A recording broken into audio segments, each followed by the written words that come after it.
Welcome back to a fresh episode of Missin Curfew. Updogg, my man. Curfew calls edition. Fella. Ding, ding, ding. Ring, ring, ring. Curfew calls, man. The last one we did, was I laughing? Yeah. These are my favorite, I'll be honest.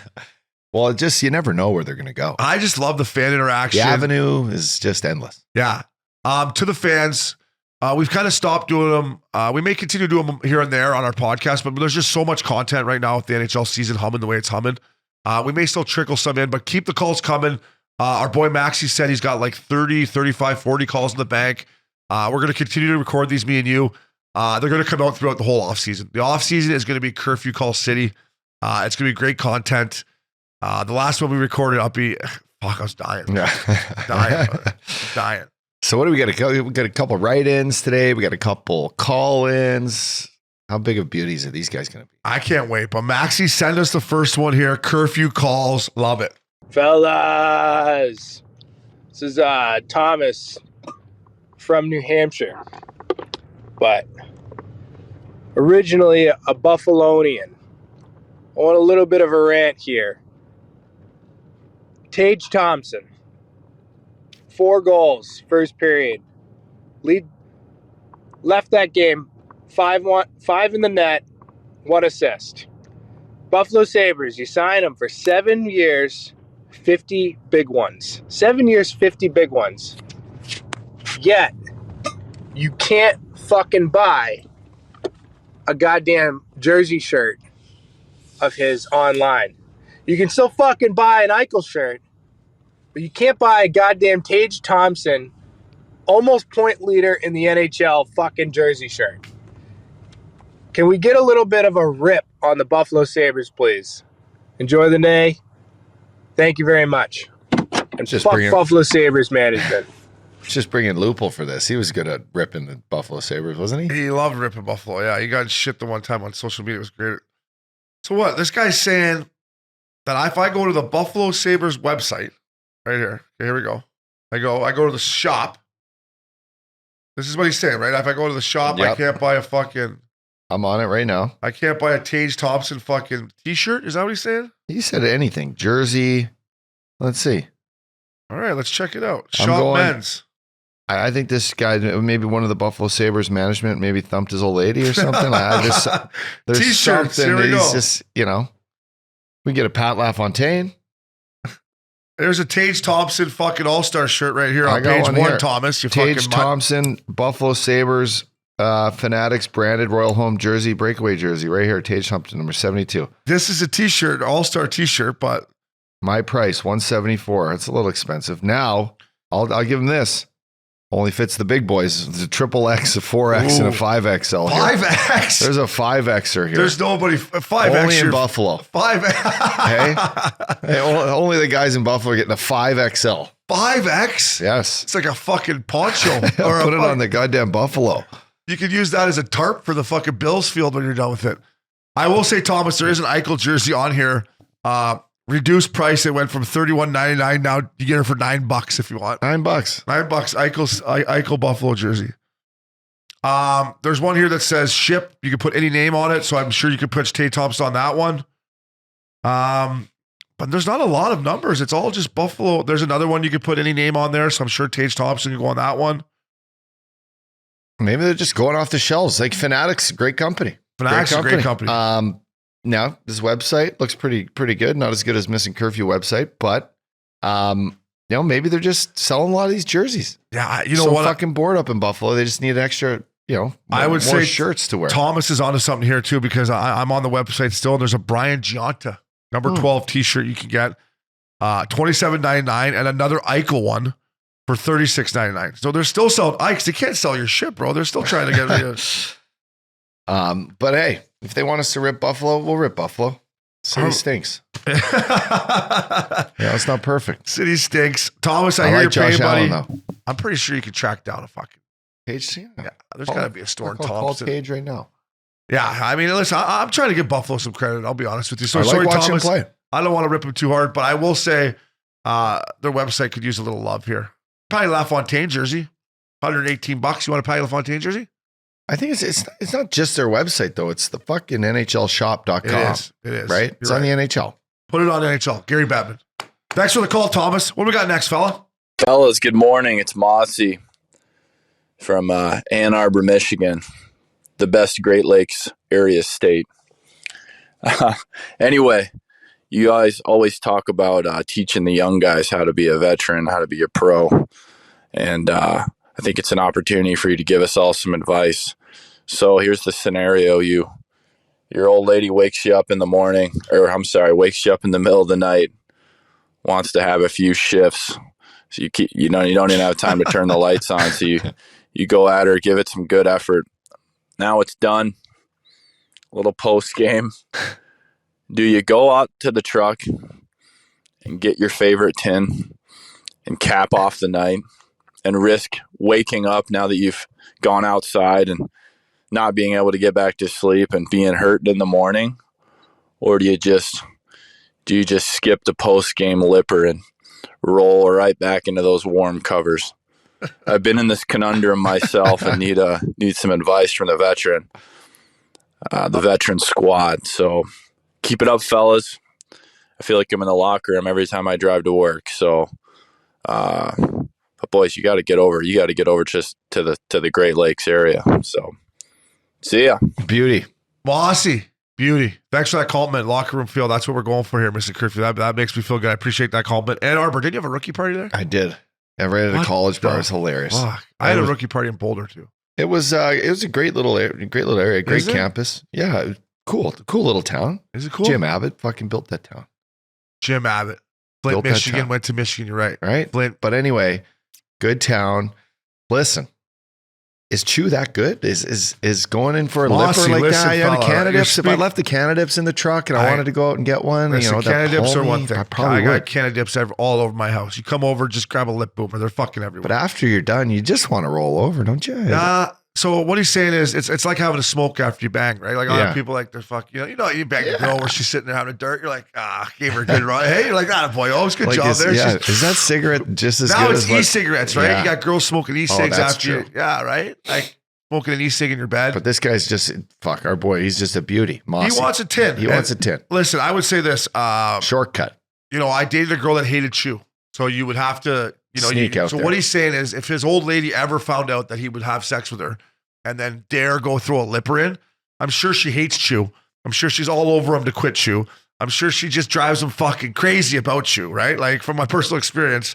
Listen, Mossy, you throw a tin in the spare room. In the spare room, in the closet where your wife will never fucking check or whatever it is. You go that way, you pretend like you're going to go take a piss, go in there, throw the lipper in, enjoy it for a little bit, get back. But you can't risk going out to the car, opening the door, making noise. Yeah, you can't risk going outside. But you might think you're going to jerk off in the spare room if you're sneaking in there all the time, right? What is she? She's like, what's he doing in that back room? He just banged his wife, so I'm assuming he got one off. Yeah, well, hopefully. Maybe. I mean, not at all. Listen, I'm just assuming that he got one off, but maybe that's something to worry about. Sometimes you don't, though, and you're like, yeah, no, it's true. Got to get in the back room here now. That's speaking like a guy that's done that a few times. But my advice to Mossy would be, got to keep a tin somewhere in your house. A bathroom's risky because, right? You can't do bathroom. I mean, you're married. Your wife, she probably looks through you like, not even like trying. Like you just, oh shit, I went in your drawer, sees the tin. Mossy's in the doghouse. Now he's in the back room jerking off for a week because his old lady won't fuck him. Yeah. Right? So now he is. So Mossy's saying he wants to have the sex with his beautiful wife and enjoy the tin. I see what he's saying. I think honesty is the best part. Girls hate you. They do. They hate it. They hate it almost as much as they hate people cheating on them. I think it's close. It's close. I don't know what they hate more. I don't know what they hate more. They got to pick guys that chew or guys that cheat on the road. It's close. Pick one. Yeah, they're going to pick one. No, girls, listen. As a chewer, seriously, they hate it. It's gross. I was never a chewer. So I never had that. It's the only advice you haven't had, fella. But so I see what you're saying, Mossy, and you got to be careful. My recommendation is we'll go to www.cannabiscbd.com. Start getting on the lip boomers, fella. Because seriously, as a chewer, once you quit and you say to your wife, listen, baby, it's palmies. It tastes like iced tea. Throw one in yourself. Yeah. Then you can have sex. put your Cannadip on the nightstand. You didn't put it in while you're doing it. There you go. There you Throw go. a lip boomer in while you're going to town. Yeah. Case closed. But if you want a skull long cut mint, stuff in the spare bedroom or maybe her stinky butthole won't taste so bad if you got a nice palmy in there. Mossy, get on the lip boomers, get off the chew. Your wife will appreciate it. What do we got next, Max? I'll read this one to you guys from Quinty Bigfella. What was the most nationally thing you guys bought after signing your first big ticket, or the stupidest? R.I.P. Jimmy. Okay, great question. Listen, I didn't get a big ticket. I made the NHL. I was making $575. The league minimum now, I believe, is $700. So I was making $575. I said once I made the NHL, I remember Vaclav Prospel. When I went to my first ever NHL training camp, I went in the veterans room to grab something. I must have got lost, and I saw that he had a Breitling Bentley watch. Big fucking shiny thing. I thought it was the coolest looking thing I've ever seen. Made the team. Went out to the store, paid full retail price, $10,000 for a Breitling Bentley. Couldn't tell my mom how much it was. I did the same fucking thing. Except mine had diamonds. So your sick watch, a sick Breitling Bentley watch. Oh, mine had diamonds. Oh, so bad. Yeah. I bought a Sea-Doo.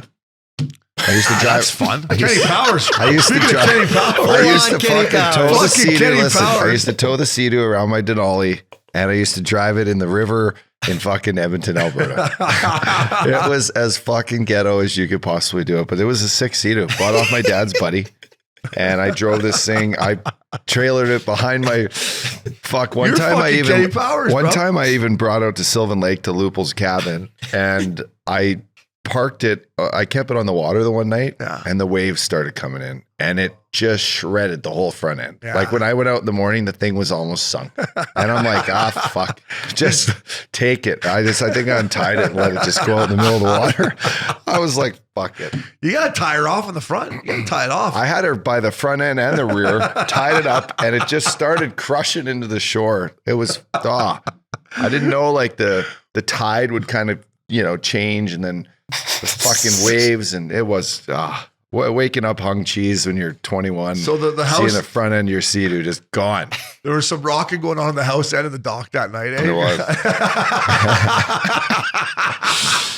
In the house, come a rocking, don't stop. I'll tell you what, there was a lot of things going through Upshall's head that night up in that cottage, but was my jet ski tied up? Was not one of them. He was not thinking, I hope my jet ski doesn't get dinged up. I'll tell you that right now, boys. But Breitling, jet ski, that's a good purchase. I mean, you're a water guy. Yeah, it's a good purchase if you have a dock. What's a jet ski cost you back then? Like, what did you have to pay? I think I paid like, I don't know, it was probably like 50 Canadian? No, it was probably like 8 to 10 or maybe 12. That's grand. it? Yeah, it wasn't they're not bad. expensive. It was used. Yeah. Used. Came with the trailer. That's a nice throw in. Came with the trailer and a little tarp. What color was your Denali? Because Denali was what I actually wanted to buy when I signed. I just didn't sign for enough, so I had to get a Jeep Cherokee. But did you have a white Denali or black? I bought a 2002 white DMC Denali. It's nice. With the beige leather. Put the TVs in it and subs. That's NHL. Came back from a road trip in Milwaukee. Wheels gone. TV's gone. Seats ripped up. Just full ghetto. You're like, fuck, I just want to go home. I've been on the bus for 8 hours. No, this is funny, actually. So we played the game. We're in maybe Cincy.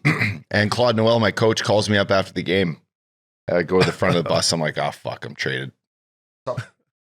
And so I get to the front of the bus, and he's like, I got some news. I'm like, okay, shit. He's like, I got a call this afternoon. I'm like, holy fuck, what's going on? Got a call this afternoon from the cops in Milwaukee. Someone broke into your truck. I'm like, that's it? Oh, fuck, okay. Thank God. Did they take it? Yeah. No? All right. No, but they took the wheels, and it's on stilts, and they took all your subs and your TVs and your car. We used to play at this Wilson Park. It was a practice rink. We used to have to get dressed at the Bradley Center, take fucking our cars, driving our cars with our gear on. It was this typical Bush League jungle. And we'd get out to this Wilson Park, and that was where we would leave for road trips from. And sure as shit, someone, Milwaukee's playing on the road the next 2 days. Let's go see what kind of cars they got. They checked the sketchy. And they took the wheels, and they took everything and ripped it all up. It was never the same after that. Felt like it got violated. Yeah, I think that's definitely violated. So when people say it's on stilts, like, what does that mean? Like, Blocks. it's literally Going on blocks. It's Cinder literally- blocks. So Cinder you come blocks. back and they take your wheels and they put your car on blocks. They put the block underneath it. They had block underneath it, rip the tire off, just leave the cinder So block. you came back and your car was on Just cinder. sitting there. Fucking done. Not a wheel in sight. Oh my God. How'd you get home? You jumped in. Until I jumped in with like Tony Herkus Yeah, or something. yeah, Like, yeah, Herc, yeah. give me a ride home, bud. Well, please. you know you're a first rounder driving a nice car when it gets like you probably had the nicest truck, right? Like who else was? Who else? I definitely had a better vehicle than some of the boys. Boys, you don't know how tired you are when you get. So Cincy to Milwaukee, I guess you already knew though coming in that it was on. It was you weren't surprised when you got there. No, Claude told me, and he's like, I wouldn't tell you before the game. I didn't want you to be rattled, but So you knew you were coming. I was coming into the thing. The only thing that could have been worse is doing like what's that? 8 hours you get off the fucking Iron Lung and you look in your fucking car and you're like, oh fuck, taxi, fucking taxi. Oh man! Hey, someone give me a ride. They're like, no, you're on the opposite way of town. Fuck you! Come on, my car's on stilts. So then you had to get a tow truck to take it. How does a tow truck take it? You got to put on a flatbed. Who knows? I was done. I actually wish they took the whole thing. By that, you're like, just take the whole car. Yeah, Right? yeah. Figure At a this way point, to figure take the it. way to start it up and just take it. And I'd claim it on insurance. Now I got to fix the stupid thing, and it's just.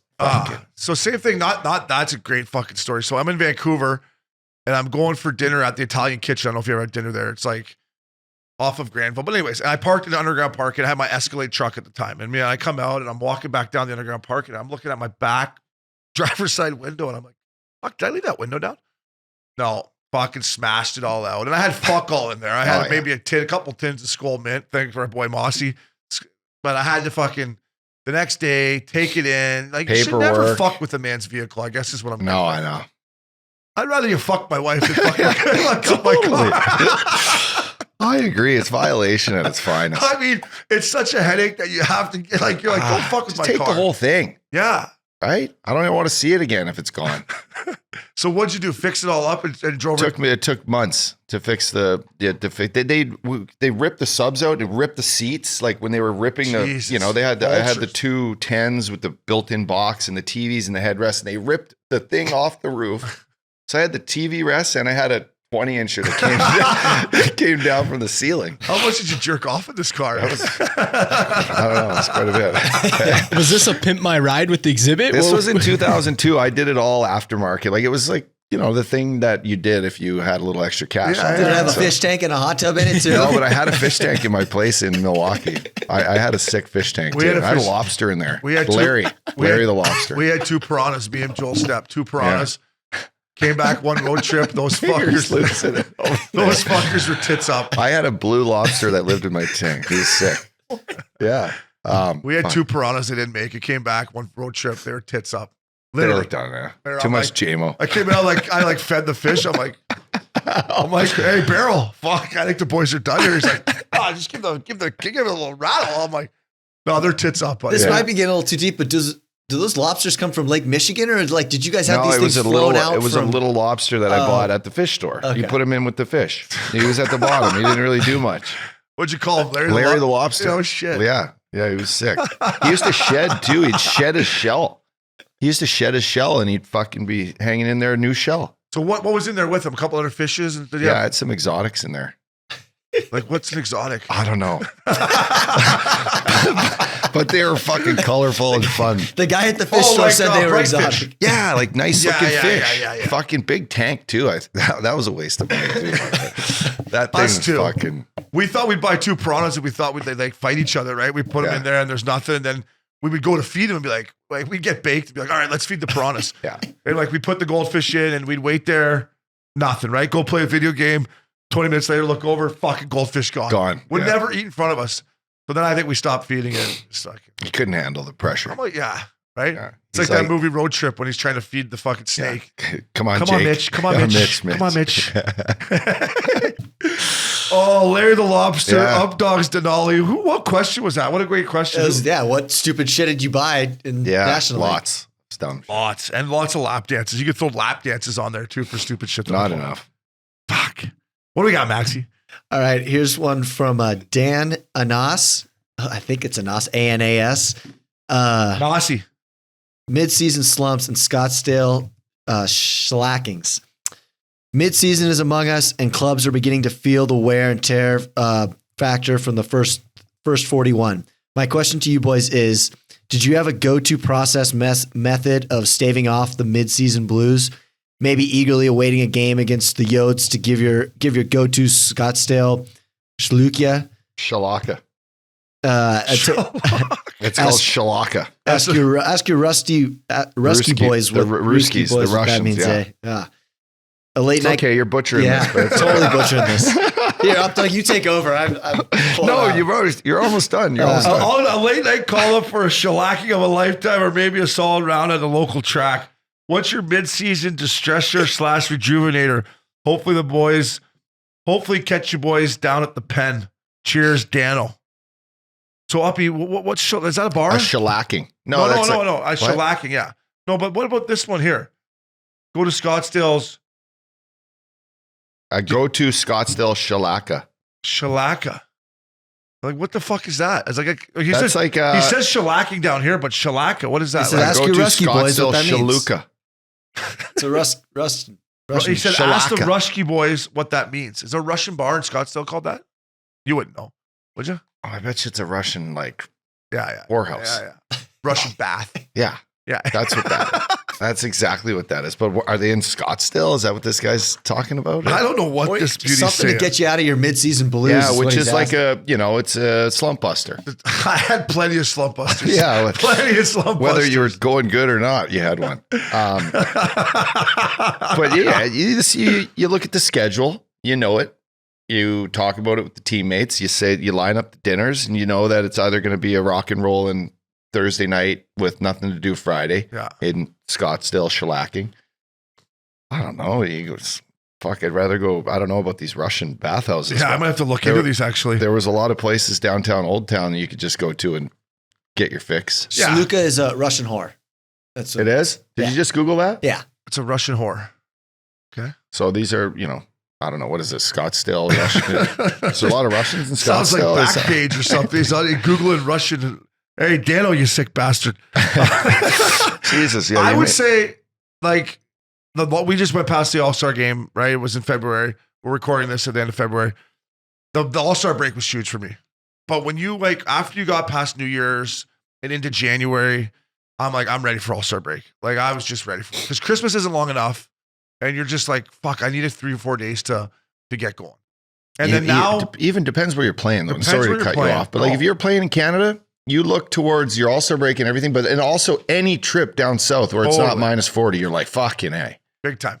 Like when I played in Vancouver, when we went down to play Phoenix, Scottsdale, circled, ready to rock. Those trips are huge for you too. Just to get down there, although I love Van, but get out of the rain, Scottsdale, Florida, LA. I mean, Dano, depending on the schedule, that's what it came down to. But the All-Star break was huge. Yeah, any green light. Any green light, brother. Daniel, thanks for the curfew call.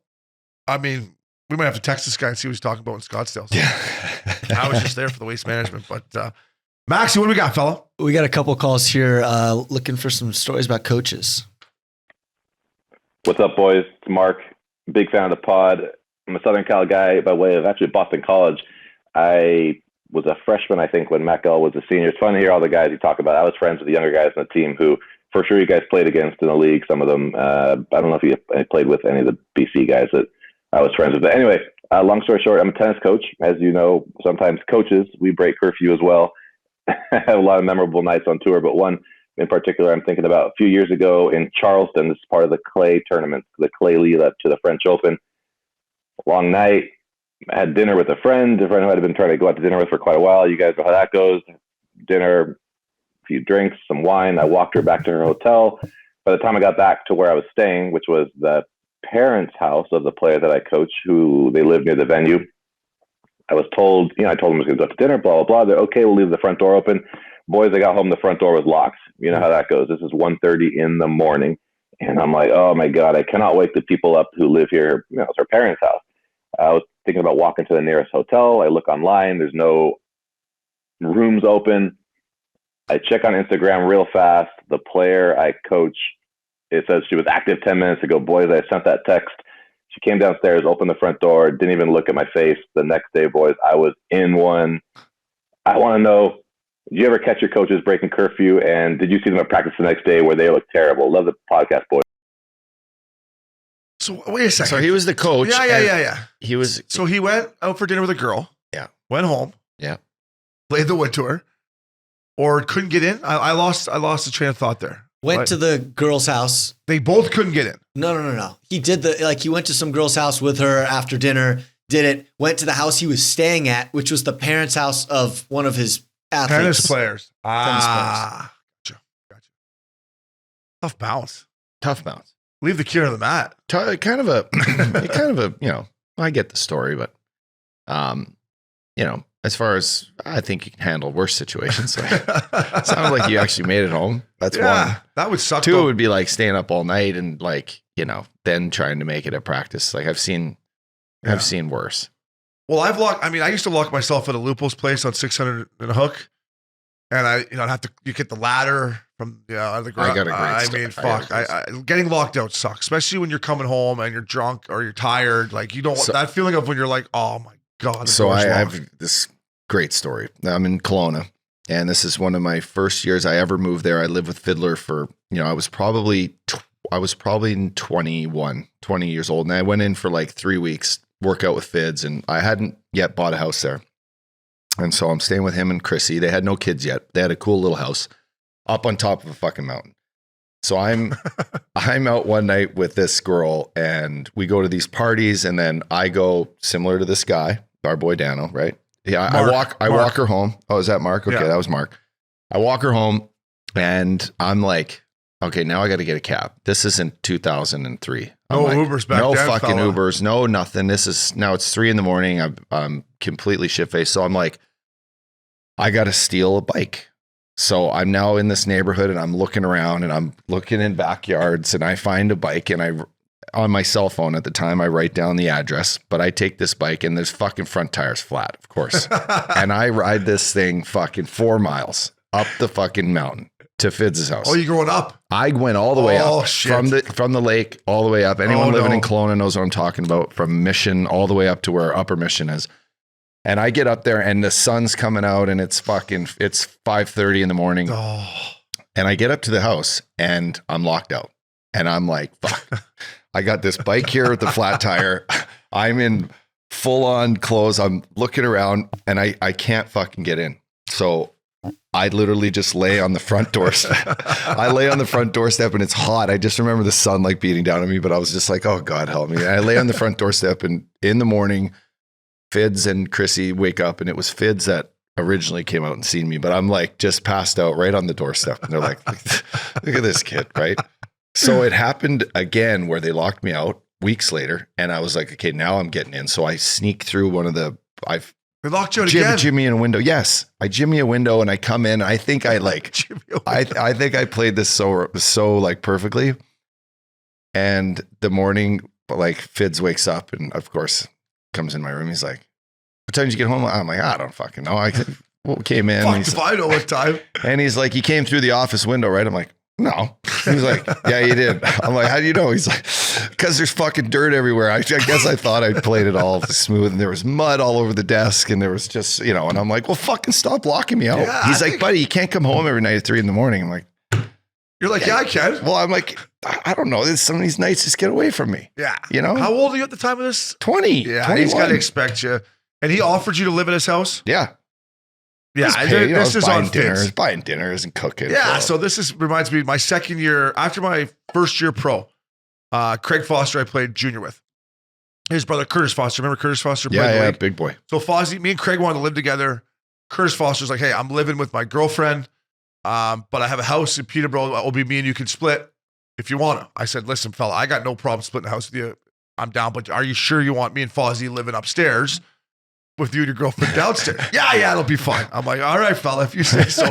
By about August 1st, she just fucking one night, she lost her fucking mind. Fuck, you guys are fucking animals. Fucking, I'm like, the next day she moved out. I'm like, Fozzie, I tried to warn you, buddy. Like, every night we were coming home and it was just on loud music. Like the poor girl thinking back, but like, I go, Fozzie, he's like, can you slow down the party? And I'm like, it's half my house. Yeah. You know, like, I'm sorry. I kind of warned you heading in here. I would have took the basement. Yeah, I should have probably taken the basement. Yeah, then at least then he doesn't hear the headboard. It was rocking. Yeah. I mean, it was a great shout out to John House. What a summer. House, he was there. What a summer. I went out every fucking night. How I got in shape, says. unbelievable. But point being, if you're giving your house up to a young 20-year-old or splitting it with a young 21-year-old, you gotta expect that we're coming home. We're playing pro hockey. I was coming. I mean, it was every summer times. Yeah. It was, buddy. It was literally. It would go Wednesday, Thursday, Friday, Saturday. We would be out every. Then the next week, I'm like, let's take Wednesday off. No, we got to go to the junction. Out we go Wednesday, Thursday, Friday, and we get up, work out, get our skates in. Poor girl ruined her summer. She's probably still hates. Sorry, Fozzie. Did they ever work it out or? They're married with kids. Yeah. No, she moved out. She's from Peterborough. She moved back in with her parents about August 1st. Yeah. Yeah, like Chrissy, like she just understood who I was, right? She'd have to shake her head, but she loved me, and you know, I'd be like, I don't know what to tell you, Chrissy. Like, you shouldn't have locked me out. I would have just came right in the front door. Yeah, you know, maybe I lost the keys. Actually, yeah, I probably lost the keys, to be honest. And I think that sounds more like the fucking truth. Yeah, I think, hey boys, does that not sound more accurate? Than maybe I just misplaced the keys. Yeah, I had a vote. I would say that. I don't remember Fozzie's. She's his wife. I think she tried to talk to us like a month in, like, hey guys, you know, and I go upstairs to Fozzie. I'm like, fuck that. We're going out again tonight. Like, there wasn't no way I was slowing down. It was a new town. It was on. But anyways. And what town was this again? Peterborough, Ontario. Yeah. What a summer. Peterborough. Yeah, what a summer. Maxie, what do we got next? Thanks for the call, fella. Fellas, first time caller, long time listener. Big fella Obi and the Updogg. How we doing? Nothing like a Missin Curfew to get you through that corporate mucking grind, am I right? Fuck. Got my cousin B Money to start listening in after a few beers during the holidays. Hope he's listening to this one. He's a big Rangers fan. Wondering if you have any stories about Torts and his antics that you haven't told, or any other angry coaching stories or experiences from your time in the National League, fellas. Love the pod. Thanks, boys. Keep it crispy rice, spicy tuna this new year. Peace.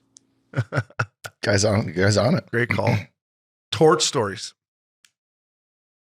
I've told them all, haven't I? Have I told the story? You're pretty well. You're an advocate of Torts. Yeah. Did I tell you the I story? think he should have you as assistant coach. Did I tell you when he took all Dan Boyle's pictures down? Did I tell you that? We're in Tampa. Yeah, I took them all down. What, when he got traded to San Jose? No, so this is what happened. I don't know if I told this story or not, but I'll tell it for, what was the caller's name, Max? That was Crispy Rice Roscoe from Minnesota. Crispy Rice. So, you know what? This could be wrong, but maybe it happened. No, it happened at home. So we played at home. Dan Boyle, I was sitting in the dressing room up. You know, you put your skates up on the locker, on the stall. Boyler's like doing an interview. He goes to put his skates up, lets the skate go. Long story short, skate comes down, cuts his tendon. Goes this thing, he goes running in. I remember this, yeah. So Boyler's out, supposed to be out 4 to 6 weeks or months. Like, anyways, comes back super early. Torts tells him, we're going in to play at MSG. Torts tells him, hey, you're only going to play power play. Boiler said, he's sure, like, I don't want to come back and hurt. He's like, you're only going to play power play. Comes back, Torts plays him 30 minutes a night. Re-hurts the tendon. Next day comes to practice, Boiler can't skate. Torts loses his mind. Coming the next day for the game, they had won a Stanley Cup together in Tampa. So there's about 6 pictures of Boiler in the dressing room with fucking the Stanley Cup. Torts had all the trainers take him out.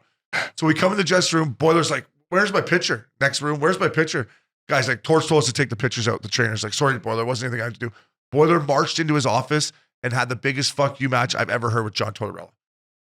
Just fucking toe-to-toe. Fuck you, Torts. We won a fucking Stanley Cup together. I come in here, took my fucking pictures down. Torts going back at him. You can play through this, you fucking pussy. And we're just like all at the Wow. Yeah. Wow, it's intense. So that's how crazy Torts is. Like, yeah. Fuck Boiler, I'm taking his pictures down. Did he take down all the photos or just the ones He took that Boiler? down every picture that Boiler had with the Stanley Cup in the dressing room.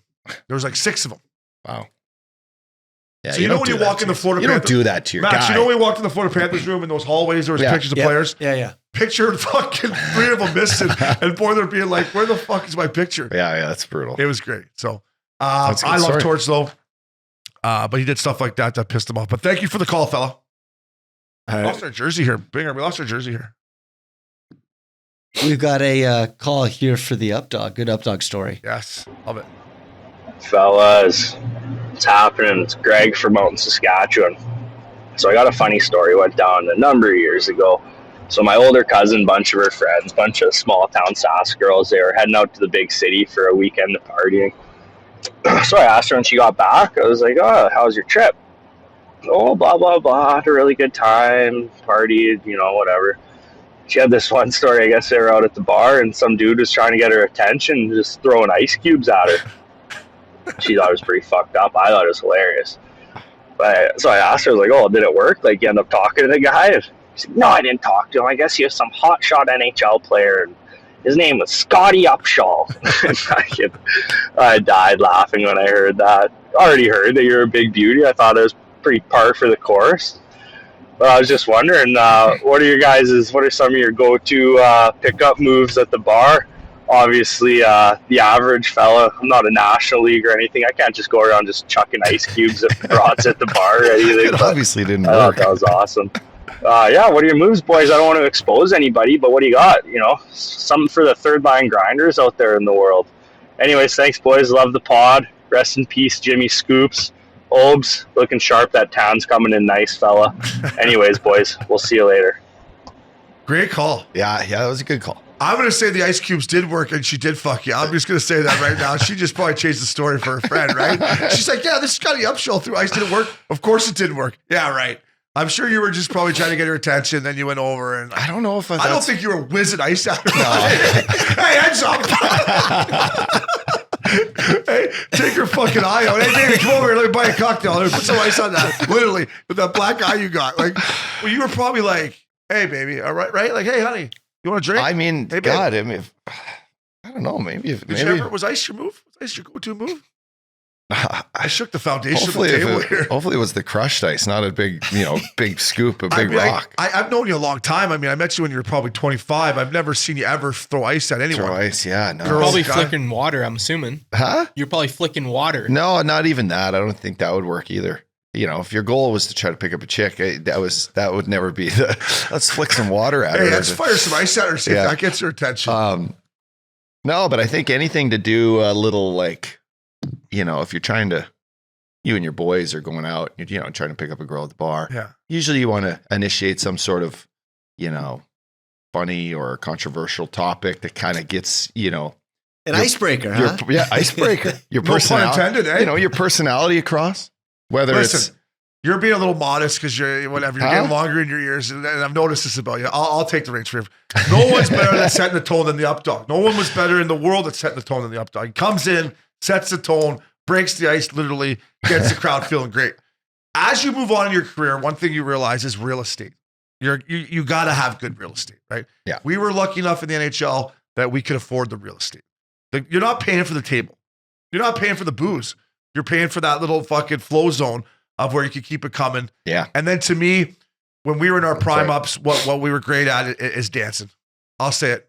You might not look at me now, but we could dance. And when you start dancing and you get the energy going and the girls are dancing, next thing you know, fucking Updogg shirts off and the fucking party's on.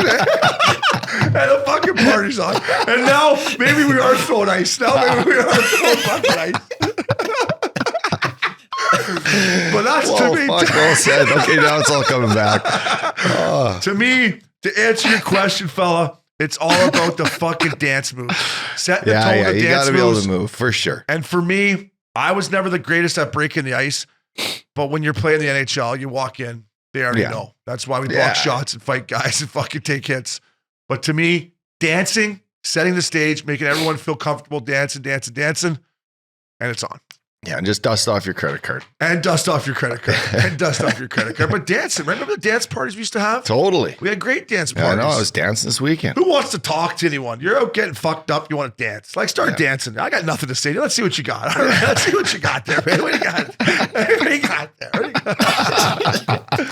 So to answer the question, nobody was better at seeing the ice than the Updogg. He would have talked to 4 chicks before we got our first fucking Crown and Ginger or whatever we're drinking.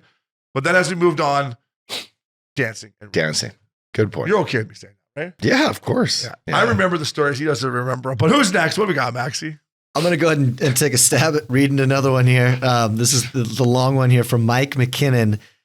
Called in a few months ago, stoked the fire, MMJ, what a show. I gave the shout out to Labille from back in the day. Beauty story about him and I in the Central League, both scratched for a game in Albuquerque, and he drags me to the shithole casino across from the rink. I'm making $400 a week, rookie out of college, just looking to have some fun and play some hockey. And he starts betting $1,000 a hand, and I didn't know his story, and I'm like, what the fuck? Mexican pit boss started spinning in circles. I thought we were going to get whacked. Cody took them for a couple dimes, and we got out of there unscathed. Need your advice and counsel. I'm planning Bonnaroo this year, like you. First 2 nights, last day outside the foos is poop, and fuck that. Trying to get out of there, post that show. Too old to wait in traffic like that now. My scenario, like you ups, is I have to try and pull this one off with my newborn. She will be 6 months, an old lady in tow. She's way cooler than me anyways, and she's a rocket, so I need to bring her. Plus, it's her 40th. Need advice on how to National League this weekend. Money isn't a concern. Help, Kinner. Guy wants to do Bonnaroo. So Kinner wants to bring his wife and kid to Bonnaroo. The kid's not coming, right? No. Wow. Oh, fuck. Plus, it's her 40th. So I need to bring her. Okay. So he's bringing her to the room. Okay, so Fucking with the balls. newborn 6 months old, you're going to be able to, listen, I'm dealing with this right now. You get a nanny, covers all that, right? Night nurse, get your parents in town, help out, get the bottles all ready, give them the schedule, and you're fucking home free to go take your rocket wife to Bonnaroo. So you leave the kid with the grandma Yes, and grandpa. don't bring the kid. You can't bring the fucking kid to You're Bonnaroo. not bringing the kid to the 6 month old to Bonnaroo. That would actually be all time. I mean, I brought Izzy to Coachella, but it's not Bonnaroo. No, yeah, it's not Bonnaroo. So listen, National League. If it's just you and her, you get a fucking hotel room. You're gonna have to pay, $1,000 a night. Yeah. We might have to help this guy out with tickets. I'm gonna tell him. I'm writing on my note here a golf cart.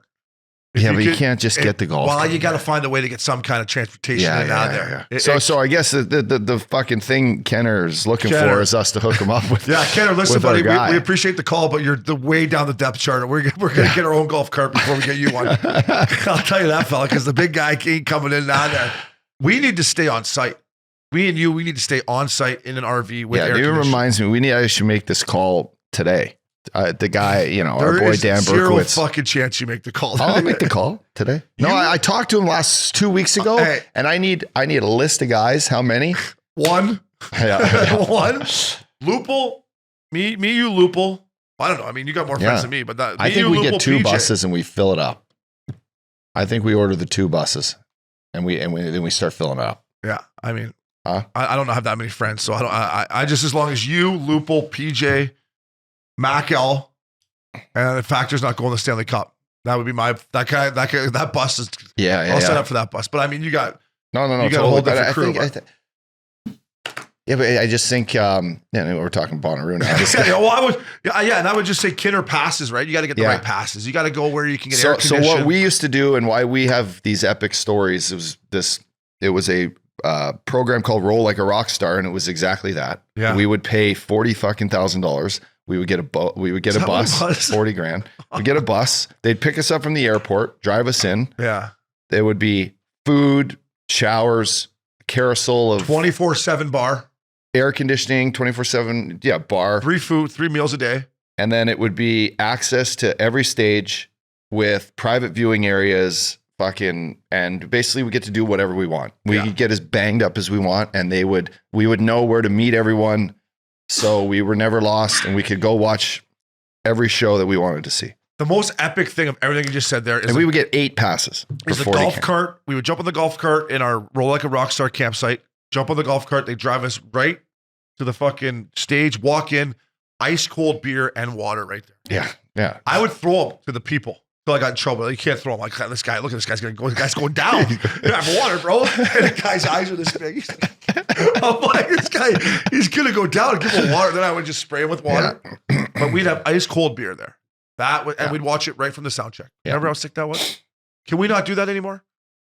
They are a private viewing. Yeah. The Roll Like a Rockstar program isn't there, but we can organize the bus. We can get a price tag to it all with, I need to know how many people. And then just I think we go in Thursday night and we do Friday, Saturday, leave Sunday. We go in Thursday. We play golf in Nashville Thursday. Troubadour. Stay at the fucking Soul House Thursday night in Nashville. Get out to the farm Friday afternoon. And then I'll talk to you Sunday. I'll talk to you Sunday. Yeah. Because I'll be on a different planet.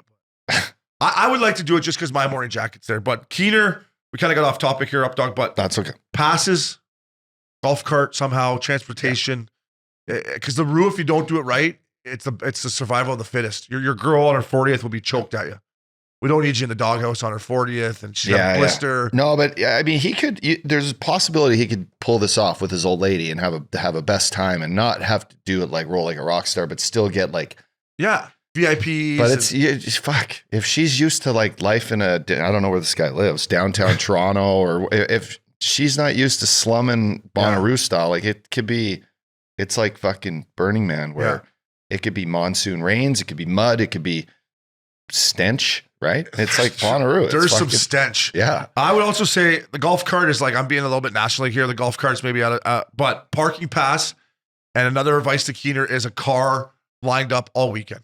You have your SUV. Yeah, if you're staying at a hotel. If you're staying at a hotel, that way picture girl up, the air conditioning's humming, she gets in, there's a water or whatever, mint, right? And then you take her to the hotel, have a rinse and do your thing. So, all right. Great question though. Great question. Maxie, what else we got? Hey guys, this is Jesse from Philly. Had a question for both of you fellas. Uppy wanted to know what your favorite spot in Philly was to go out, whether it be eating or having a good time, throwing some bottles back. And Obes wanted to know what your favorite city was, where it was you frequent. Love your guys' pod. Hopefully, Obi, we can get you on center ice. I was just talking to you on Twitter. Uppy, God, we have another one. I'm hosting at Flyers Alley. I would like to get you on there too as well, but keep doing what you guys are doing. Guys are awesome. I used to like this Mexican restaurant called Elvez. It was always pumping. It's on Sampson Street. Great street. And now I guess Samsonite. Way off. In this place, the street actually is, I guess, from what Flowers tells us when he goes back to Philly, the street's been totally like revamped and changed and it's badass. And then in Rittenhouse Square, Rouge, fucking grab just a glass of wine, a beer. You're sitting on the park, talent walking around in springtime. What was your talent? Yeah. No, when the sun came out. Not in the middle of winter. No, I know. Those two spots were great. We used to go to a place called the bar we used to go to was fucking Christ, I can't remember. That's a long time ago. No, I do though. G Lounge. It was a proper little club for Philly. It was good. Downstairs in a bank. Downtown Philly, of course. Downtown Philly. Downstairs in a bank. We did New Year's there. They used to have like shadow boxes for where the girls would dance. So you'd see like just these like halos of, nice bodies. Nice touch. DJ booth was right beside that. We'd have our same table all the time. We had a nice mix. How long would it take you to get to the practice rink? 25 minutes, 30 minutes. How was that drive? Pretty shitty. I'm just trying to think, like, boring, hungover. Like, would you drive with loops? Yeah.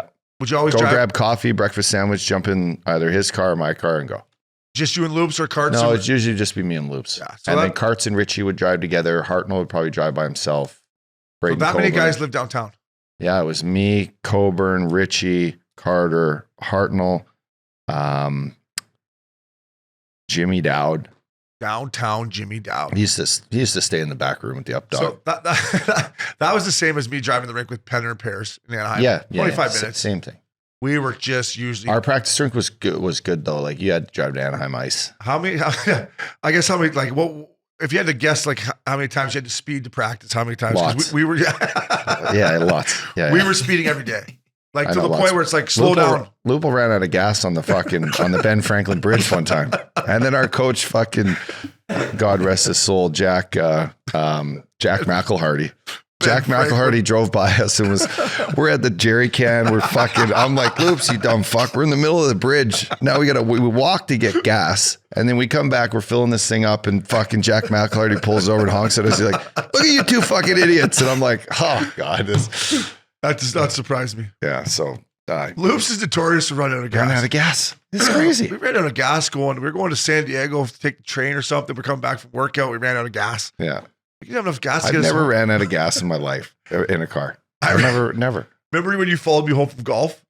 I was hustling back. I came all the way back from LA. So I was up in LA seeing this girl I was dating at the time, and I was hustling to Shady to play with you.